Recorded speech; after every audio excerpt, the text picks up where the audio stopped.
Bismillahirrahmanirrahim. Assalamualaikum warahmatullahi wabarakatuh. Semangat pagi, salam sehat. Apa kabarnya hari ini? Alhamdulillah, saya selalu doakan semoga saudara mahasiswa semua dalam keadaan sehat dan tetap semangat untuk mengikuti materi secara daring. Pada materi hari ini kita akan melanjutkan materi yang pertama, yaitu tentang monitoring dan evaluasi. Materi kedua ini fokus adalah pada evaluasi, yaitu impact evaluasi dan outcome dari evaluasi. Jadi hari ini kita akan fokuskan ke materi evaluasi. Nah, bagaimana kita bisa tahu suatu pembelajaran, suatu pekerjaan atau program atau proyek itu dapat berhasil atau berjalan sesuai dengan perencanaan dan tujuan. Bagaimana akan kita tahu? Nah, tentunya adalah melalui evaluasi, Jadi evaluasi ini merupakan kegiatan penting. Untuk apa? Untuk mengetahui apakah tujuan yang telah ditetapkan sesuai dengan rencana itu dapat dicapai atau tidak dicapai.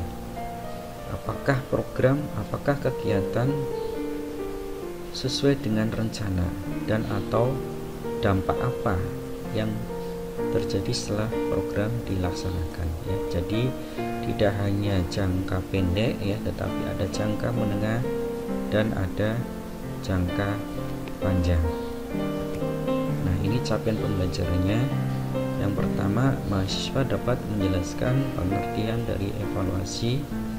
Kemudian mahasiswa dapat menyebutkan tujuan dari evaluasi, dan yang terakhir, mahasiswa dapat menjelaskan dan menyebutkan komponen dari evaluasi. Ini nanti akan kita pelajari evaluasi impact. Yang pertama adalah pengertian. Evaluasi itu apa sih? Kemarin kita sudah belajar monitoring dan evaluasi umum. Sekarang kita fokus. Jadi evaluasi itu adalah kegiatan membandingkan realisasi, membandingkan realisasi dari masukan atau input, kemudian keluaran atau output, dan hasil atau outcome terhadap rencana dan standar. Jadi di evaluasi ini adalah kegiatan membandingkan antara rencana kemudian hasil akhirnya seperti apa. Evaluasi adalah kegiatan penting untuk mengetahui tadi apakah tujuan yang telah ditetapkan ini dapat tercapai, kemudian apakah program itu sesuai dengan rencana dan atau dampak apa yang terjadi setelah program dilaksanakan. Nah, evaluasi ini adalah merupakan salah satu fungsi dari manajemen program. Evaluasi program ini dilakukan terhadap seluruh atau sebagian unsur-unsur program serta terhadap pelaksanaan program, itu adalah evaluasi. Tujuannya apa? Tujuan dilakukan evaluasi itu adalah untuk melihat tingkat keberhasilan. Tingkat keberhasilan pengelolaan kegiatan melalui kajian terhadap manajemen dan output pelaksanaannya, serta adakah permasalahan yang dihadapi. Untuk selanjutnya tentu akan menjadi bahan evaluasi kinerja program dan kegiatan selanjutnya. Jadi ketika kita bisa mengevaluasi program pertama, maka ini bisa dijadikan sebagai dasar untuk program selanjutnya. Kalau memang evaluasinya baik, maka bisa kita laksanakan program selanjutnya. Kemudian yang memberikan kesimpulan dalam bentuk umpan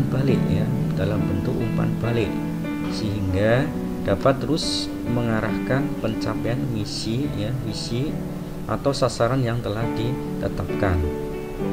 Evaluasi ini dilakukan dengan membandingkan antara yang terjadi dengan yang direncanakan. Yang terjadi seperti apa, apakah sesuai dengan rencana, serta mengaitkan dengan kondisi lingkungan yang ada. Arah evaluasi ini bukan pada apakah informasi yang disediakan itu benar atau salah, tetapi lebih diarahkan pada perbaikan ya. Jadi fokusnya adalah bukan menyalahkan, tetapi pada perbaikan yang diperlukan atas implementasi kebijakan dari program atau kegiatan ya. Saya kira cukup jelas tujuan dari evaluasi. Kemudian berikutnya, nah ini adalah komponen ya, komponen dari evaluasi. Yang pertama ada evaluasi proses ya, kemudian ada evaluasi outcome, kemudian ada evaluasi impact.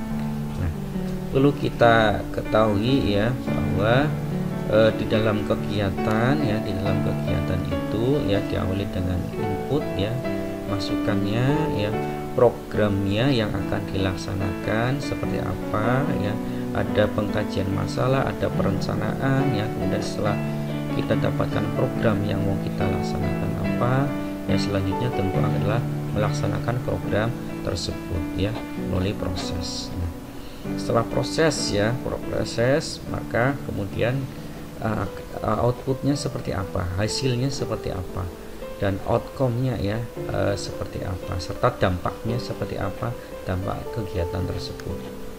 Nah, output, outcome dan impact itu tentu berbeda ya, berbeda.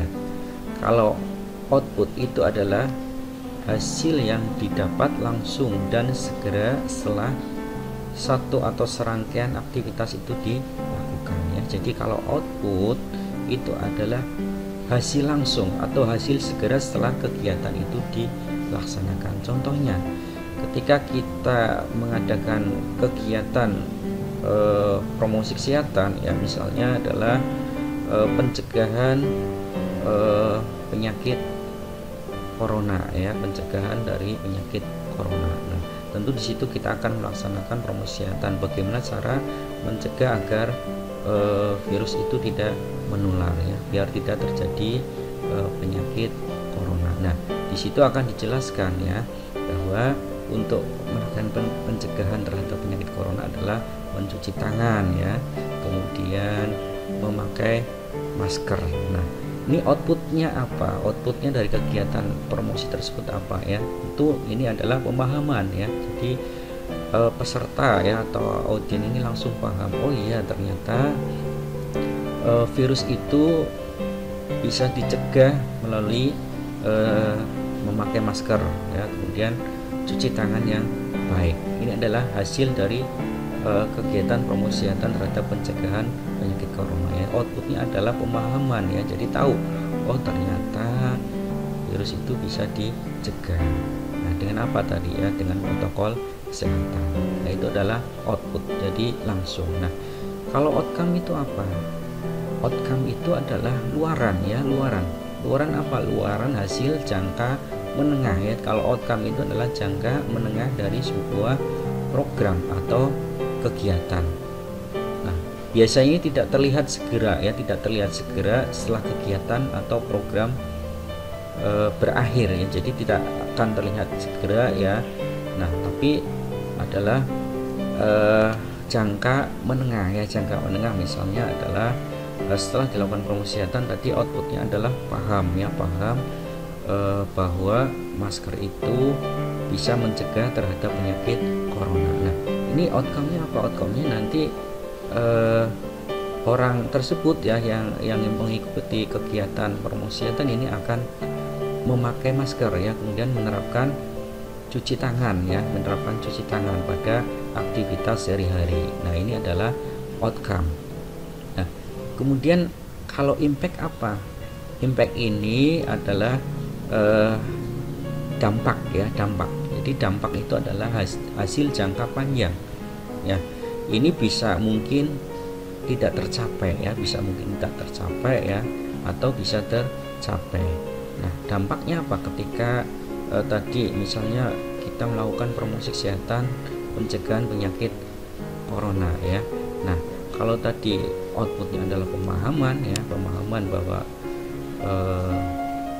tahu bahwa bisa dicegah ya.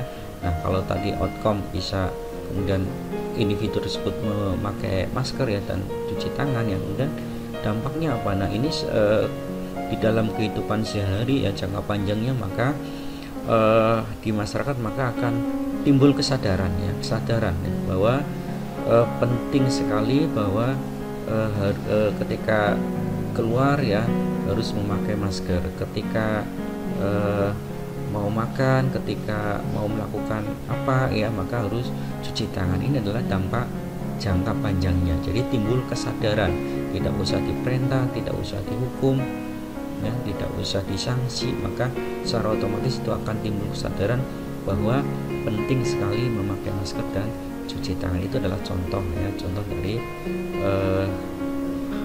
output dan outcome serta impact. Nah, ini tadi ada evaluasi proses, ada evaluasi outcome, kemudian ada evaluasi impact ya. Jadi mulai dari sini ya, kemudian masukkannya prosesnya, outputnya, sampai yang terakhir adalah impactnya ya, dampaknya atau efeknya terhadap kegiatan yang kita laksanakan, yaitu dampak jangka panjangnya. Ya, yang pertama tadi evaluasi proses ya. Evaluasi proses adalah mengevaluasi proses pelaksanaan program. Nah, beberapa hal yang diukur adalah yang pertama, apakah program sampai pada sasaran yang telah ditentukan. Kemudian yang kedua, apakah persepsi partisipan terhadap program ya, persepsinya seperti apa. Kemudian apakah program berjalan sesuai dengan yang direncanakan, apakah sesuai atau tidak sesuai dengan yang sudah direncanakan dari awal. Kemudian bagaimanakah kualitas pelaksanaan program, apakah program itu bagus atau program itu tidak bagus, apakah promosi yang kita laksanakan itu sudah sesuai atau tidak sesuai ya. Itu adalah evaluasi proses dalam proses kegiatan. Kemudian ada evaluasi outcome ya. Jadi evaluasi outcome adalah mengukur hasil dari program yang telah dilakukan ya. Jadi diukur sampai mana ya program yang telah kita lakukan. Dapat berupa hasil langsung ya, kemudian jangka pendek ya, direct effect ya, langsung, dan intermediate effect. Nah, contohnya apa yang langsung? Contoh yang langsung misalnya adalah mengukur jumlah sasaran yang mendapat edukasi dan informasi ya. Mengukur jumlahnya apakah sesuai yang sudah direncanakan ya, sasarannya ya, jumlah sasarannya. Kemudian kalau intermediate effect itu apa ya? Contohnya adalah pelaksanaan servis yang sesuai prosedur perubahan perilaku ya. Jadi pelaksanaan ya, pelayanan yang sesuai prosedur dari perubahan perilaku ya. Itu adalah evaluasi dari outcome. Kemudian yang terakhir adalah evaluasi impact ya, dari dampak. Jadi mengukur perbedaan ketika dilaksanakan program dan ketika tidak dilaksanakan program ya. Seperti apa? Kalau itu nggak dilaksanakan seperti apa ya, dampaknya seperti apa? Kalau dilaksanakan dampaknya seperti apa? Kemudian mengukur efek jangka panjang lah ya, atau long term effect ya, tadi ya, jangka panjangnya ya seperti apa ya. Biasanya kalau promosi dan adalah berupa kesadaran ya, kesadaran masyarakat dalam menerapkan kesehatan ya, perilaku kesehatan. Kemudian menjawab seberapa besar perubahan yang terjadi pada populasi karena pelaksanaan programnya. Jadi berapa besar perubahan yang terjadi pada suatu masyarakat ya. Kemudian desain penelitian yang diteliti dan lebih kompleks diperlukan dalam evaluasi ini ya. Jadi evaluasi impact ini adalah dampak dari jangka panjang terhadap kegiatan yang dilakukan atau program yang dilakukan. Itu adalah evaluasi impact ya. Saya kira cukup ya untuk materi hari ini ya tentang evaluasi. Jangan lupa untuk absen ya di LT dan mengikuti kegiatan-kegiatan yang lainnya. Saya cukupkan. Terima kasih atas perhatiannya. Wassalamualaikum warahmatullahi wabarakatuh.